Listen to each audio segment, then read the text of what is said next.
देखिए पहला P Y Q दिया है, which of the following rule number states that every installation shall be periodically inspected and checked eight intervals not exceeding 5 years either by inspector और by supplier.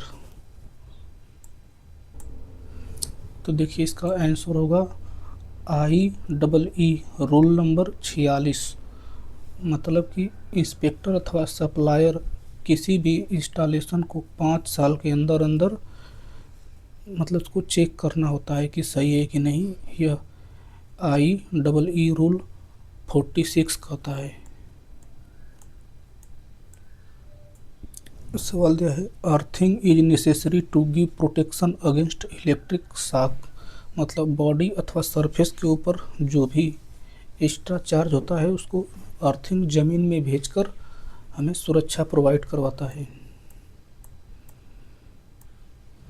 देखिए in case of stair case wiring which type of switch is used. तो यहाँ पे हो जाएगा two way switch.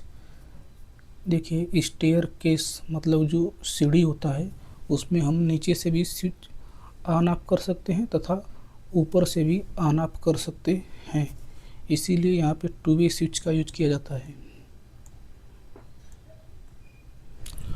Two way का मतलब ये होता है कि वह कनेक्शन दोनों जगह बना सकता है, ऊपर भी नीचे भी। देखिए 2-वे स्विच में लॉजिक यह होता है कि दोनों स्विच में से यदि कोई भी स्विच ऑन हो तो लाइट जलती रहती है तथा यदि दोनों स्विच ऑफ हो तब लाइट बंद होती है। The cheap and temporary system of internal wiring is cleat wiring. मतलब कि सबसे सस्ती और टेम्पररी होती है क्लेट वायरिंग।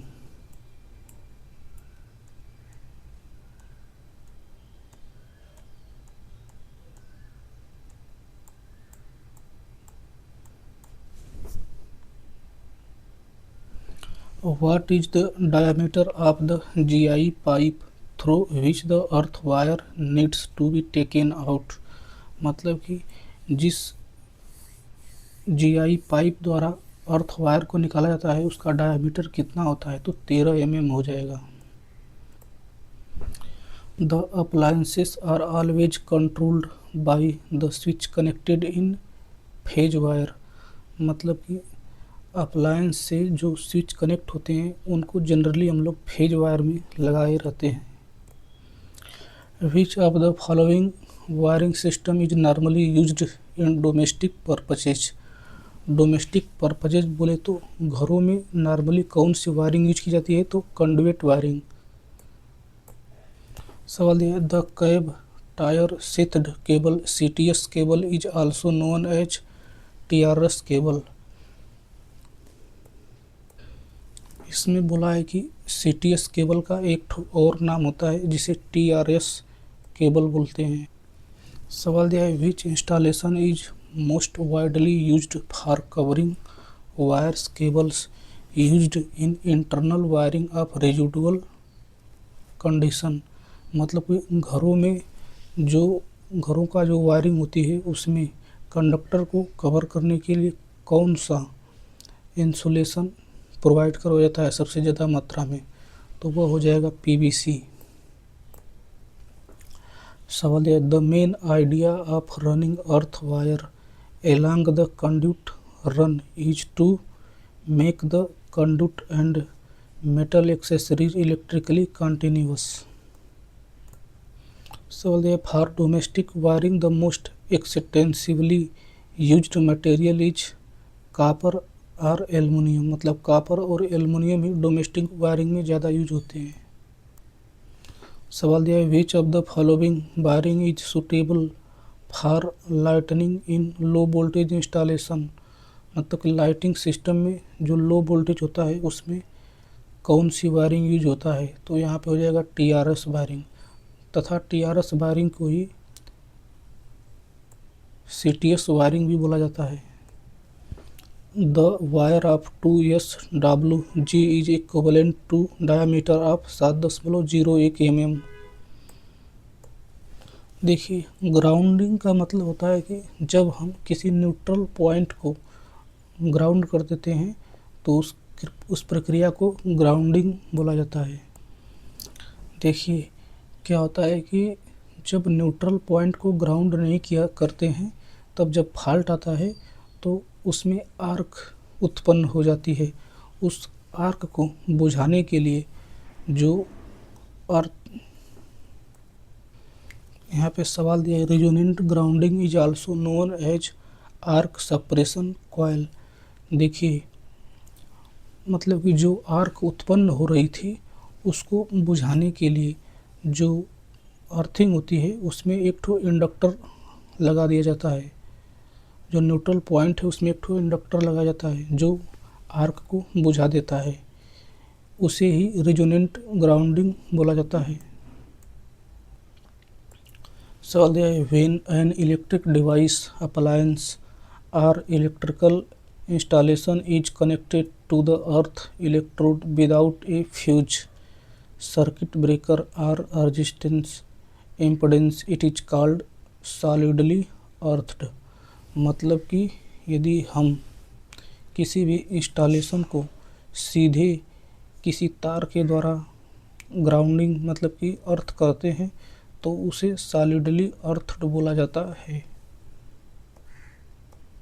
बोले तो यदि सीधा तार को यदि अर्थ से कनेक्ट कर देते हैं तो उसे सॉलिड अर्थ बोलते हैं। सवाल है, which of the following are the types of earthing system. तो देखिए, तीनों प्रकार अर्थिंग सिस्टम हैं। देखिए, वायर अर्थिंग भी होता है, पाइप अर्थिंग भी होता है, प्लेट अर्थिंग भी होता है। सवाल दिया, during raceway wiring which colour wire is always used for neutral connection. Raceway wiring में न्यूट्रल कनेक्शन को वाइट कलर से डिनोट किया जाता है, ध्यान दें। सवाल दिया है, ceiling rose is used to take supply for a fluorescent lamp. मतलब कि जो सीलिंग रोज होता है वह फ्लोरोसेंट लैंप के लिए सप्लाई लेने के लिए प्रयुक्त किया जाता है। ध्यान दीजिए, इसके अतिरिक्त जो सीलिंग रोज होता है वह झूमर को तथा फ्लोरोसेंट लैंप को इत्यादि को सप्लाई देने के काम में आता है। सवाल है, गुड अर्थ कंटिन्यूटी इम्प्लाइज। मतलब कि गुड अर्थ कंटिन्यूटी मतलब कि उसका रेजिस्टेंस बहुत ही कम होगा। सवाल है, how many receptacles can be on A 20 ampere circuit. तो आंसर होगा 10। इसका मतलब यह है कि 20 एम्पियर के सर्किट पे 10 ऐसे पॉइंट बना सकते हैं जहाँ से कि करंट हम ले सकते हैं। क्योंकि देखिए, यहाँ पे गाइडलाइन के हिसाब से प्रत्येक रिसेप्टर मतलब कि प्रत्येक बिंदु पर जो करंट होनी चाहिए उसका मान होता है 1.5 एम्पियर। तो देखिए, यहाँ पे 20 एम्पियर के सर्किट है, तो यहाँ पे 20 में जब 1.5 का भाग लगाएंगे तो आएगा लगभग 13.33, यानी कि जो 10 के नियरेस्ट है, अतः आंसर 10 ही होगा। AWG का मतलब होता है American wire gauge. So which of the following indicates black and green wire respectively in house wiring. देखिए, हाउस वायरिंग में ब्लैक जो होता है वह न्यूट्रल को तथा ग्रीन जो होता है वह अर्थिंग को डिनोट करता है। सवाल यह, joint box wiring method might be cheaper with respect to cable. मतलब कि जो जॉइंट बॉक्स वायरिंग होता है वह केबल लेंथ के रिस्पेक्ट में सस्ता होता है। सवाल है, channel wiring materials is made of PVC। लकड़ी के ऊपर जो वायरिंग जाती है उसे हम लोग बैटन वायरिंग कहते हैं। Batten wiring are use to draw TRS cable on teak wood. सवाल दिया है a dash is used in electrical installation to join some conductors and provide different path for different conductors. तो उसे junction box बोलते हैं। मतलब junction box के यहाँ पे दो कंडक्टर को जोड़ प्रोवाइड करवाया जाता है। सवाल दिया है earthing practice rule 33 of dash makes it compulsory for license to maintain a suitable earth terminal. तो इंडियन इलेक्ट्रिसिटी रूल्स 1960। मतलब कि यह बोला है कि जिसको लाइसेंस दिया गया है उसको टर्मिनल अर्थ मेंटेन करना पड़ेगा। यह इंडियन इलेक्ट्रिसिटी रूल्स 1956 में लिखा गया है। ध्यान दें, पहले गलत था, 1956 में लिखा गया था। यानी जो रूल 33 है वह 1956 में बनाया गया था, जो यह करता है कि जिसको भी लाइसेंस दिया जाता है उसको अर्थ का मेंटेन करना पड़ेगा। सवाल दिया है in place where acid and alkalies are present the type of wiring used is TRS wiring. मतलब कि जहाँ पे एसिड और क्षार का जो खतरा रहता है वहाँ पे टीआरएस वायरिंग का यूज किया जाता है। क्योंकि देखिए अगर वहाँ पे पीवीसी का यूज करेंगे तो पीवीसी जो होगा वह अम्ल अथवा क्षार से रिएक्शन कर लेगा। तो ध्यान दीजिए, केमिकल से प्रोटेक्शन टीआरएस वायरिंग ही प्रोवाइड करवा सकता है। सवाल दिया है the earth pit should not be located near roads rail track pavements all option are correct. मतलब कि जो अर्थिंग के लिए जो गड्ढा बनाते हैं वह देखिए रोड पर नहीं होना चाहिए तथा रेलवे के ट्रैक पर भी नहीं होना चाहिए तथा फुटपाथ पर भी नहीं होना चाहिए। सवाल दिया the another name of neutral earthing is system earthing. सवाल दिया है the another name of neutral earthing is known as system earthing. मतलब न्यूट्रल अर्थिंग को सिस्टम अर्थिंग के नाम से भी जानते हैं। देखिए यहाँ पे जो इक्विपमेंट अर्थिंग है उसे हम लोग प्रॉपर अर्थिंग बोलते हैं। यहाँ पे देखिए इक्विपमेंट अर्थिंग और न्यूट्रल अर्थिंग दोनों अलग अलग होती हैं। देखिए जो इक्विपमेंट अर्थिंग अथवा जो प्रॉपर अर्थिंग होती है वह इलेक्ट्रिक शॉक लगने से बचाती है तथा जो न्यूट्रल अर्थिंग होती है अथवा जिसे ग्राउंडिंग बोला जाता है वह आर्क लगने से यानी बचाता है सिस्टम में। ध्यान दें, जो सिस्टम अर्थिंग होती है वह आर्क बनने से बचाता है। सवाल दिया the type of wiring that is highly suitable for a temporary shed is cleat wiring. सवाल दिया in which one of the following flexible wire is not used. मतलब बोला है कि फ्लेक्सिबल वायर किस में नहीं यूज हो सकता है। तो देखिए हम तो घर में देखते हैं TV, table fan, table light, इन सब में फ्लेक्सिबल वायर का यूज होता है, बट सीमेंट फैक्ट्री में फ्लेक्सिबल वायर का यूज नहीं किया जा सकता है। सवाल दिया है cutting plier use for electrical work must have insulation. देखिए जो कटिंग प्लायर होते हैं उनमें जिससे कि द्वारा वायर कट किया जाता है अथवा छीला जाता है उस पर इंसुलेशन जरूर लगा होना चाहिए। सवाल दिया है replacement of wiring is not easy in which type of wiring. तो यहाँ पे हो जाएगा कंसील्ड वायरिंग। मतलब कि कौन सी वायरिंग में तार को एक्सचेंज करना आसान नहीं होता है, तो वो होता है कंसील्ड वायरिंग में।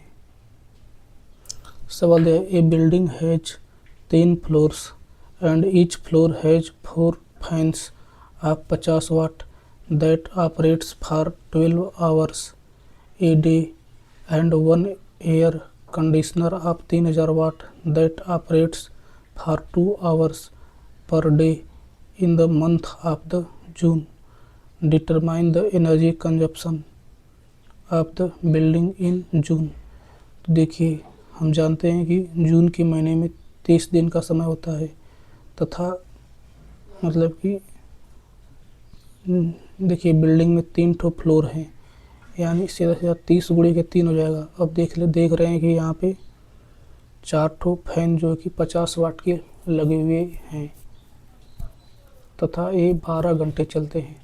तो यहाँ से हो जाएगा 4 गुणे के 50 गुणे के 12 प्लस लगा हुआ है 1 ठो एयर कंडीशनर है 3000 वाट का तथा यह 2 घंटा पर डे चल रहा है। तो यह हो जाएगा 1 गुणे के 3000 गुणे के 2। अब इन सबको गुणा करके 30 गुणे के 3 में गुणा कर देंगे तो आंसर आ जाएगा 756 किलोवाट घंटा।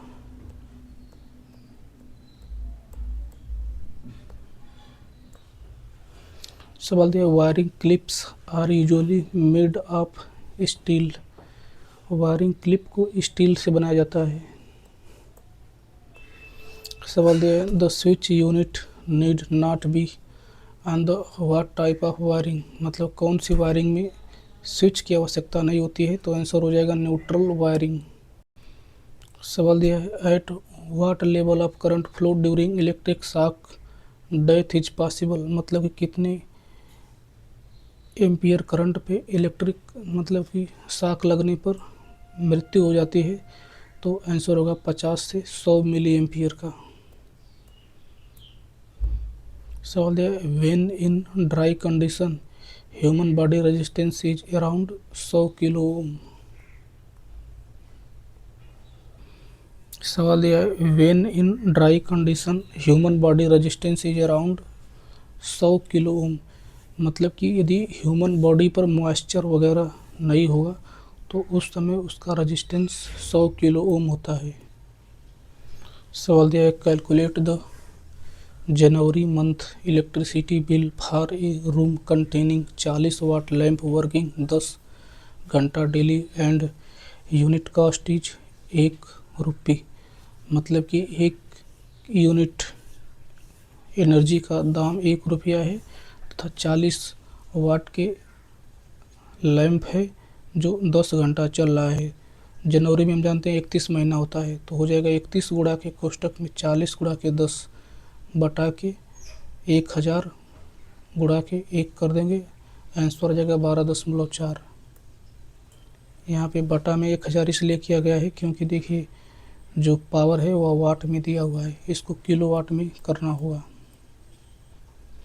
सवाल दिए, identify the following symbol used in electrical wiring circuit.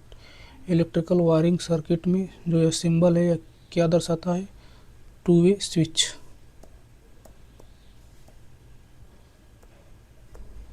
सवाल दिया, as per Indian electricity rule the maximum number of outlet point in the lights and fan sub circuit should be restricted to 10। बोला है कि light और fan वाला जो circuit है उसमें मैक्सिमम कितने मतलब कि आउटलेट पॉइंट हो सकते हैं। तो इसका आंसर होगा 10। सवाल दिया है, solid grounding is adopted for voltage below तो 660 वोल्ट। मतलब कि सॉलिड ग्राउंडिंग इस प्रकार किया जाता है कि बिना अर्थिंग वायर में कोई इम्पीडेंस डाले जब ज़मीन से कनेक्ट करते हैं तो उसे सॉलिड ग्राउंडिंग बोला जाता है तथा इसका हम लोग यूज 660 वोल्टेज पर करते हैं। ये मतलब कि 660 वोल्ट से नीचे का वोल्टेज लेवल रहेगा वहीं पे सॉलिड ग्राउंडिंग करते हैं। सवाल दिया है, the size of an earth wire is determined by ampere capacity of the service wire. मतलब कि अर्थिंग वायर का साइज जो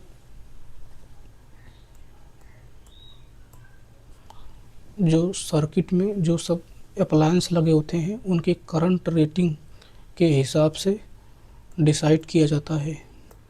सवाल दिया under what condition are screwed conduct circuit used.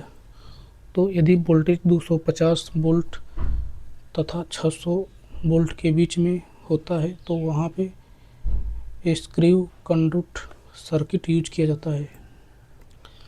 देखिए यहाँ पे स्क्रूड कंडक्ट सर्किट मतलब कि जिस सर्किट को स्क्रू के माध्यम से कसा गया हो। सवाल दिया है in earth neutral system the magnitude of transient voltage is very small.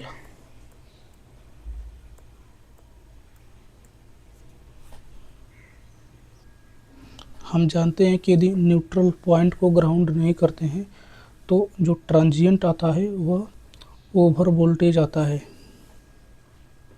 और ध्यान दीजिए यदि न्यूट्रल पॉइंट को यदि अर्थ किए रहते हैं तो उस समय जो ट्रांजिएंट वोल्टेज आता है वह बहुत ही कम आता है, मतलब कि जो वोल्टेज रेटिंग होता है उससे भी बहुत स्मॉल आता है।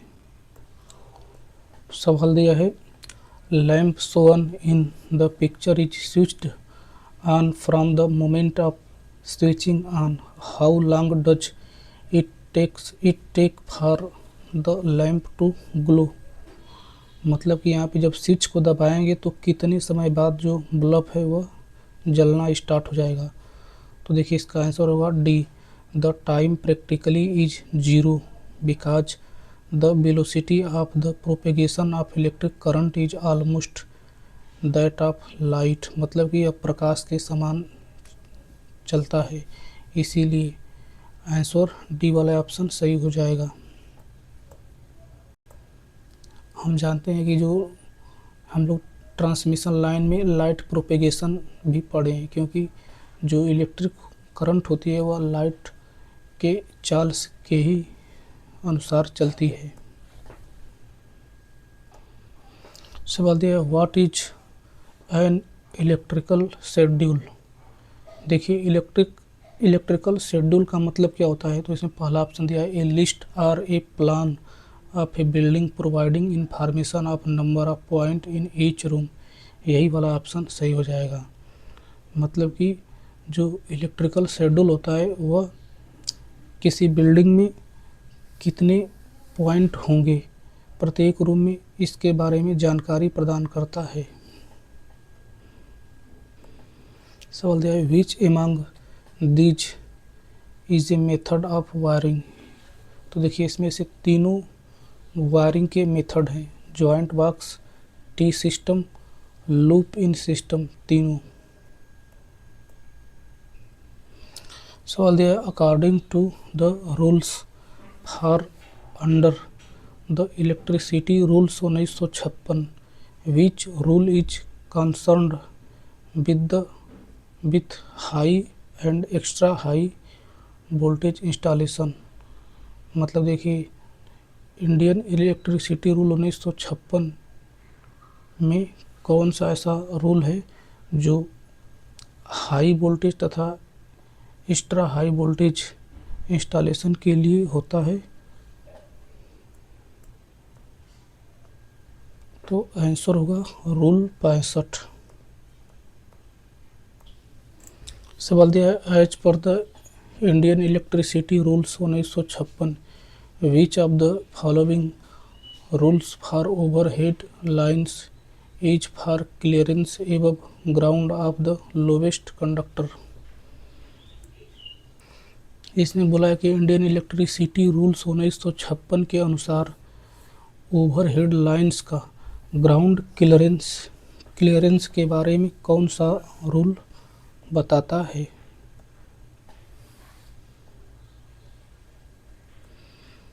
तो इसका आंसर हो जाएगा रूल नंबर 77। ध्यान दीजिए यहाँ पे रूल 77 हो जाएगा। सवाल दिया है which Indian electricity rule describes the identification of अर्थड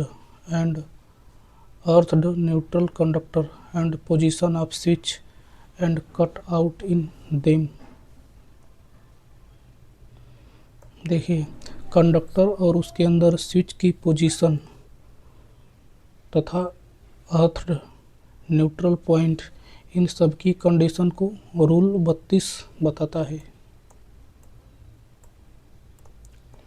सवाल है which statement is true with respect to the major the motor installation. तो आंसर होगा all equipment used in power wiring shall be of iron clad. तो देखिए इसमें यहाँ पे motor installation में आयरन क्लैड वाले सभी इक्विपमेंट यूज किए जाते हैं। सवाल है which of the following Indian electricity rule pertaining to domestic installation is applicable to supply and use of energy at domestic consumers premises. मतलब कि कौन सा रूल जो होता है वह घरेलू सिस्टम में सप्लाई तथा एनर्जी कंजप्शन को डिफाइन करता है। तो इसका आंसर होगा रूल 50, यानी 50 नंबर नियम जो होता है वह डोमेस्टिक अप्लायंस में एनर्जी कंजप्शन को डिसाइड करता है। सवाल दिया है which material is used for wiring continuous बस बार। तो देखिए बस बार में एल्युमिनियम मटेरियल का यूज किया जाता है। देखिए बस बार मतलब कि हम जानते हैं पावर सिस्टम में जो नोड होती हैं, जो जंक्शन होती हैं, उसको जोड़ने के लिए बस बार का यूज किया जाता है।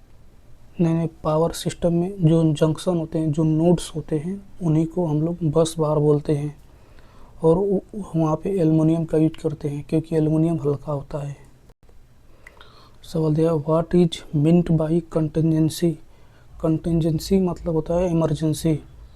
तो इसका ऑप्शन दूसरा सही होगा the list of wagyu and unforeseen item is included in this category. मतलब कि ऐसे मटेरियल जिनका हम पहले से मतलब कि अपने लिस्ट में कंटेन नहीं किए रहते हैं उनको कंटिजेंसी बोला जाता है। वे अचानक उनकी आवश्यकता पड़ जाती है। सवाल दिया what is the maximum load that can be connected in circuit connecting only lightning points. मतलब कि ऐसा सर्किट जिसमें केवल लाइटिंग के लिए जिसको बनाया गया हो उसमें कितना मैक्सिमम लोड आ सकता है। तो वहाँ पे 800 वाट का लोड मैक्सिमम आ सकता है, ध्यान दें। सवाल दिया what is the maximum length of the flexible conduct in motor installation less than 1.25 metre.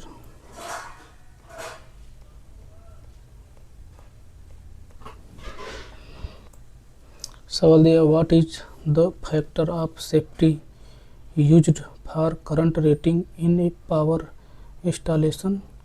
तो आंसर होगा 2। देखिए फैक्टर ऑफ सेफ्टी मतलब होता है कि जो करंट रेटिंग है, देखिए फैक्टर ऑफ सेफ्टी का मतलब है कि एक्चुअल जो करंट रेटिंग है उससे कितने गुना अधिक करंट का अप्लायंस लगाएंगे ताकि हमें सुरक्षा मिल सके। तो देखिए 2 गुना मतलब कि मान लीजिए कि एक्चुअल करंट रेटिंग 10 एम्पियर है तो वहाँ पे जो सामान इस्तेमाल करेंगे उसका करंट रेटिंग 20 एम्पियर होगा। बोले तो मतलब कि यदि 10 एम्पियर के करंट फ्लो होनी है तो वहाँ पे जो इक्विपमेंट लगाएंगे वह 10 का 2 गुना यानी 20 एम्पियर का लगाएंगे। सवाल दिया है a lightning sub circuit has 100 watt lamp if the rated current of the fused in this circuit is 5 ampere. The maximum number of light points on this circuit without violating regulations and safety should be। देखिए चूँकि यहाँ पे यह बोला है कि एक lightning sub circuit है जिसमें 100 वाट के लैंप लगे हुए हैं। तो देखिए यह पता करेंगे सबसे पहले कि एक लैंप में कितनी करंट जा सकती है। तो P बराबर हम जानते हैं V इंटू आई होता है, यानी 100 बराबर हो जाएगा V इंटू आई। घरेलू के लिए V का मान 230 वोल्ट हम जानते हैं, यानी कि प्रत्येक लैंप में मैक्सिमम फ्लो होने वाली करंट का मान हो जाएगा 100/230। अब देखिए, फ्यूज में मैक्सिमम 5 एम्पियर की करंट जा सकती है, यानी कि इसमें इस फ्यूज के द्वारा लगने वाले मैक्सिमम बल्ब की संख्या हो जाएगी 5 एम्पियर बटा के 100/230, यानी कि 11.5 आ रहा है।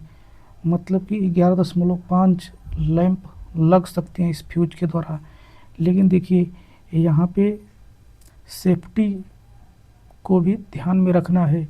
और देखिए, उतने ही लैंप लेंगे जितना कि फ्यूज झेल सकता है, यानी 5 एम्पियर के नीचे ही।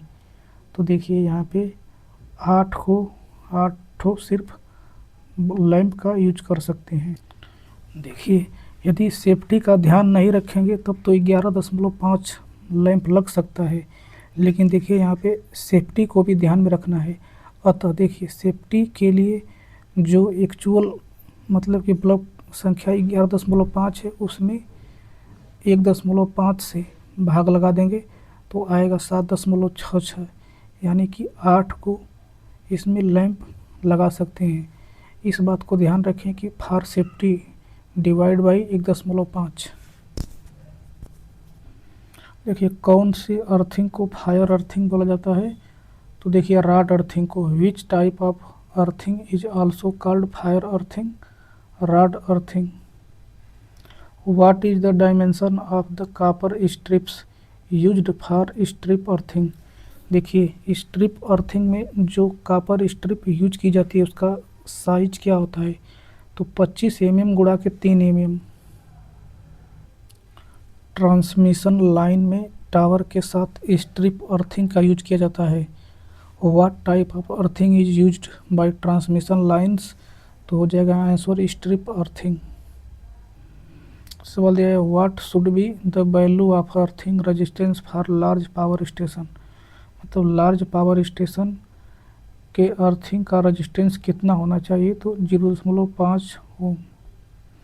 सवाल दिया है, which among these is a type of internal wiring? देखिए, तीनों के तीनों जो वायरिंग है इनको इंडोर में इस्तेमाल करते हैं, यानी इंटरनल वायरिंग में इस्तेमाल करते हैं। Cleat wiring, conduit wiring, CTS wiring. सवाल है, which among this is a type of batten wiring? देखिए, बैटन वायरिंग का प्रकार कौन सा है इसमें से? तो देखिए, both metal sheathed wiring and TRS और पीवीसी वायरिंग। देखिए, metal sheathed wiring MS wiring तथा टीआरएस वायरिंग दोनों हैं बैटन वायरिंग के प्रकार। सवाल है, what is the maximum distance between two successive क्लिट?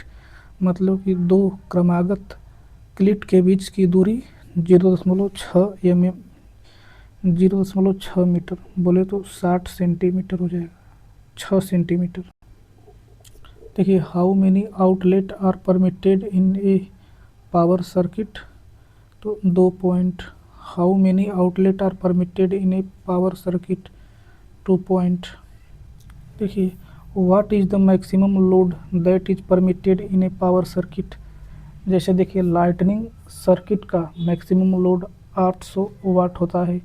इसी प्रकार जो पावर सर्किट होता है उस पर मैक्सिमम हम 3000 वाट्स का लोड कनेक्ट कर सकते हैं। As per the recommendation of ISI the maximum load that can be connected in one sub circuit is 800 वाट।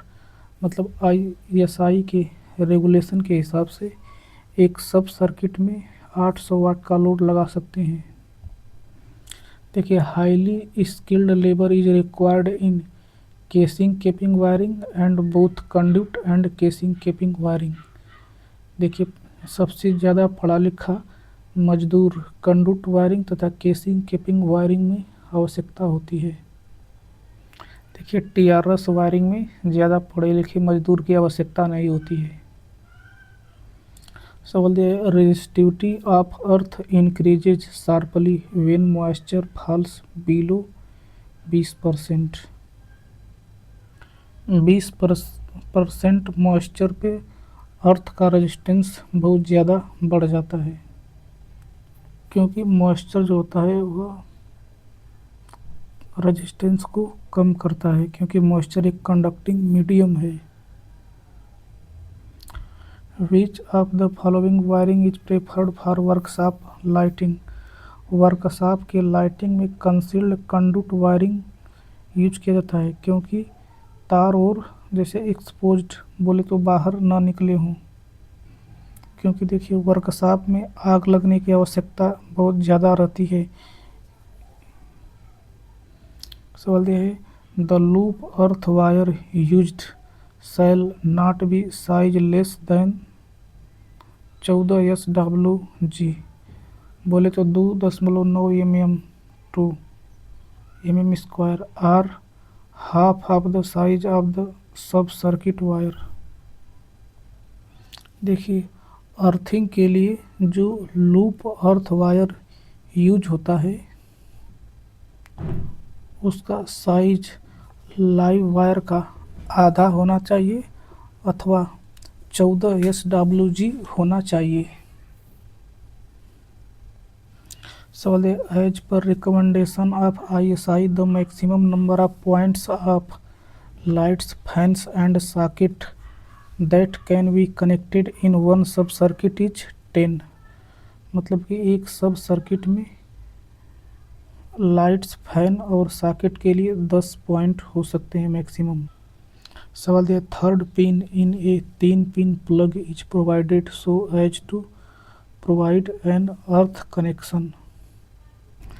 देखिए 3 पिन वाले प्लग में जो ऊपर मोटी वाली पिन होती है वह अर्थ कनेक्शन के लिए दी जाती है।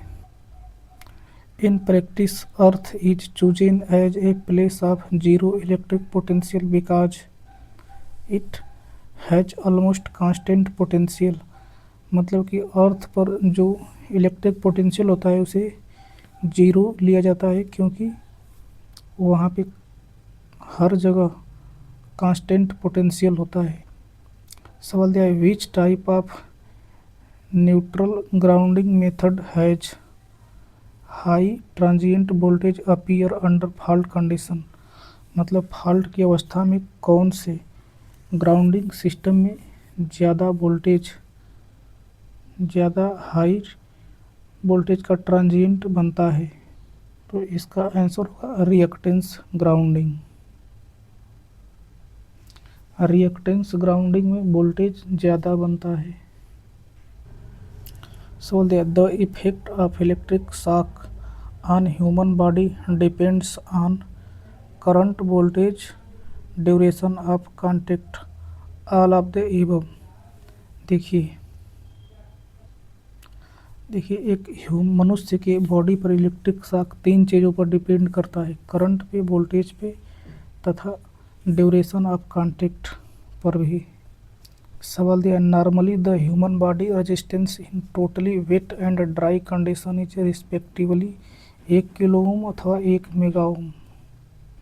देखिए ड्राई अवस्था में बहुत ज़्यादा रेजिस्टेंस होता है ह्यूमन बॉडी का। सवाल दिया the purpose of earthing electric appliances is to provide safety against shock. Electric fire के दौरान फायर एक्सटिंग्यूशर के लिए कौन सी गैस यूज होती है? तो कार्बन डाइऑक्साइड। सवाल दिया the addition of ground rod in the earthing grid. Earthing grid में ग्राउंड रॉड को लगाने से अर्थ का रेजिस्टेंस हल्का सा कम हो जाता है। इंग्लिश में बोले तो slightly decreases the earth resistance. सवाल दिया है for the measurement of the earth resistance of A given earth electrode. देखिए अर्थ इलेक्ट्रोड के अर्थ रेजिस्टेंस को मेजर करने के लिए collecting electrode should be far away the electrode under test. मतलब कि कलेक्टिंग इलेक्ट्रोड को दूर रखना चाहिए जिस इलेक्ट्रोड का टेस्ट करना है उससे। सवाल दिया है which colour MCB knob is selected for motor circuit. Motor circuit में एमसीबी के नोब का कलर ब्लू होता है, नीला होता है। सवाल दिया on what basis the load is calculated while making estimates for domestic installation. तो total of ratings of all electrical fitting in kilowatt. सवाल दिया for high voltage lines according to 1956 Indian electricity rule 77 first the height of overhead line should not be less than 6.1 meter including service line to be erected in any part of the road।